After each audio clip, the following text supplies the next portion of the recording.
ohun tí àwọn èèyàn fà káàkiri mọ́ra wọn lẹ́nu. Wọ́n ní ìjọ Kristẹni tó ń darí ìyẹn CAN, Christian Association of Nigeria, wọ́n ní wọ́n gba 2 billion lọ́wọ́ ọ̀kan lára àwọn olùdíje fún ipò ààrẹ lórílẹ̀ Nàìjíríà, ìyẹn Peter Obi. Owó yẹn sà, ìjọ ti ẹ̀pín ọ̀dọ̀ tí ṣé lóòótọ́ ni CAN gbà? Well, nǹkan tí èmi ò bá mọ̀ èmi ò ń sọ, nǹkan tí ìbá dẹ̀ rí mi ò ń sọ. Èmi náà ṣe ń gbọ́ news yẹn ni wípé CAN gba 2 billion naira from Peter Obi. Mi ò mọ̀, àkọ́kọ́ ni èmi ò mọ̀ bóyá òtítọ́ ni àbí irọ́. Ó dìgbà tí a bá mọ ìdí ọ̀rọ̀ náà ká tó lè sọ̀rọ̀ lórí ẹ̀. Ṣùgbọ́n tó bá yẹ pé lóòótọ́ ni CAN gba owó yẹn, a ní láti mọ ìdí tó fi gbà. Torí pé Peter Obi fún ara ẹ̀ ó sọ wípé òun ò ní bribe anybody. Government ló dẹ̀ máa wà transparent. Tó bá yẹ pé lóòótọ́ ni Peter Obi san owó fún CAN, 2 billion naira fún CAN, definitely trust àwọn ènìyàn sí ó ti wà defaulted. Because I believe what will be. Ohun tí Ọlọ́run bá fẹ́ ṣe fún èèyàn ló máa ṣe. Ẹni tí Ọlọ́run bá fẹ́ gbé sórí ipò ló máa gbé sí. Ká náwó ju bẹ́ẹ̀ lọ tọ́lọ́ máa níyàn ní débẹ̀ kò ní débẹ̀. Ìbẹ̀rù Olúwa òun dẹ̀ ní ìpilẹ̀ṣẹ̀ ogun. That is the part of Peter Obi. Part of CAN. Tí CAN bá gba owó yẹn àkọ́kọ́, èmi fi àwọn ọmọ sọ fún wa pé èmi o, the youngest bishop in Nigeria, ọmọ Majemu, owó ọkọ̀ tẹ̀mí lọ́wọ́ o. Mi ò gbowó lọ́wọ́ CAN o. And that is why I tell you, I don't usually be in the meeting with the CAN executives. Nítorí pé there are a lot of atrocities that is happening in Christendom. Ìbẹ̀rù Ọlọ́run dẹ̀ ni ó yẹ kí a dúró tì. I could remember 3 months ago, the CAN president came to Lagos. I had a meeting. I wà nínú ìpàdé yẹn pẹ̀lú CAN president àti Baba Alákòóso àgbáyé. That is Baba Alákòóso, Baba Lawo, Baba Ladura Lawo, the CNS Worldwide General Overseer. And I asked the CAN president the question that very day.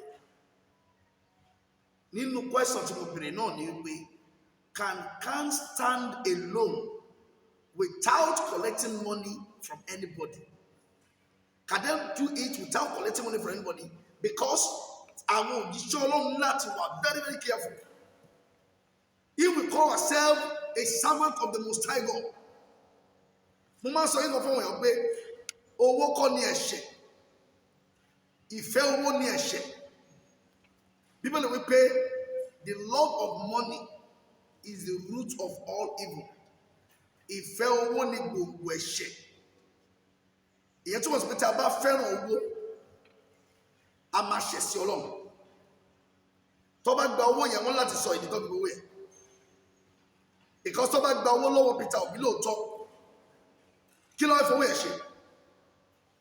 Definitely if the CAN members of the church tó bá gba owó yẹn lọ́wọ́ àwọn olùdíje, tó bá gba owó lọ́wọ́ wọn, ìyẹn túmọ̀ sí pé we are not voting with our mind.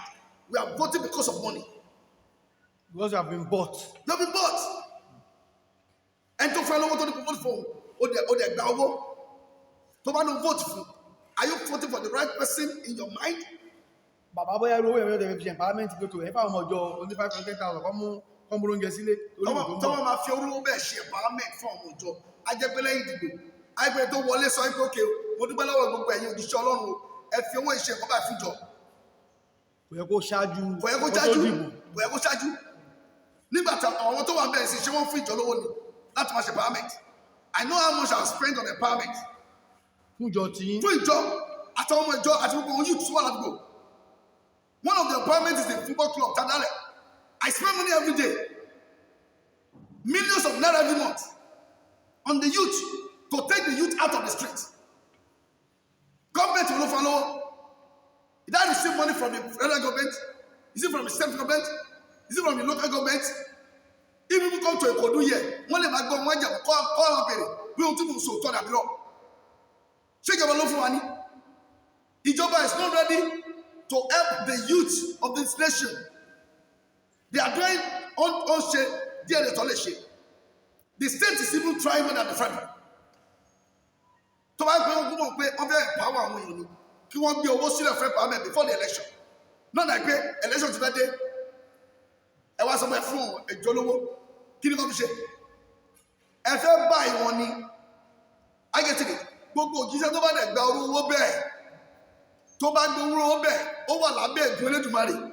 Tí ìlú yìí bá tún bàjẹ́ sí i nípasẹ̀ àwọn òjíṣẹ́, Ọlọ́run máa dá wọn lẹ́jọ́. Having said that, mo ti mọ̀ pé ó gbà, àbí wọn gbà, ṣùgbọ́n tó bá gbà, inú Ọlọ́run dùn. Tó bá gba owó yẹn, definitely they are not doing the work of God. They are doing the work of their own heads. And they shall be judged. They shall be judged. tó bàbá fún àwọn tí wọ́n fẹ́ pè yín fún ẹ̀bẹ̀ àdúrà àti ìtọ́ni nọ́mbà yín àti orúkọ àti àdírẹ́sì Kí tó sọ nọ́mbà mi, ẹ jẹ́ kí àwọn ìjọba mọ̀, Mr. President and also the governor of CBN. Governor of CBN, ẹ ṣe ètò bí owó máa ṣe wà nílùú. Inú àwọn aráàlú òdùn, wọ́n fẹ́ gba owó ní POS. One by 1,000 2,000, only 10,000 naira. It is their money. Ìnira yìí ti pọ̀ jù. Ó dẹ̀ níbi ẹṣẹ́ kówó ìlú jẹ́. Gbogbo owó tẹ̀ ń yọ díẹ̀ 26 naira, 50 naira. Lórí gbogbo ọmọ ìlú. We have a population that is over 200 million. Tàbá calculate gbogbo owó yẹn, they are close to almost 60 to 70 trillion. Níbo lówó yẹn wà? You are not talking about that. You are now inflicting poverty on Nigerians. You are adding poverty. You are adding more pains to the pains of ground. The government are not doing well to the populace. Yet, CBN no, or to add to them. Banking industry is one of the problems of this country. Tibabe analysis from when you. The time will come, I'll be doing the analysis. I'm an accountant by profession, and I understand what the economy is all about.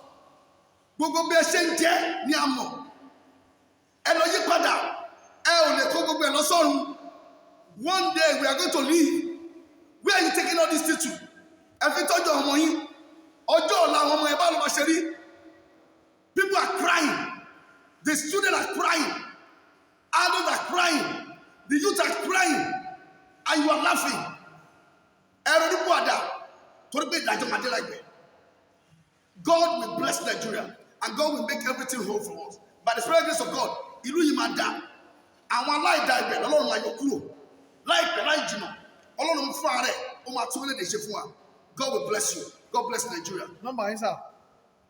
Number is 081 36 96 1015. God bless you. Thank you, sir. Hey, thanks for watching this video. Subscribe on our YouTube channel. Subscription is free. You can call us on 0080 597807 for your event coverage. Thanks.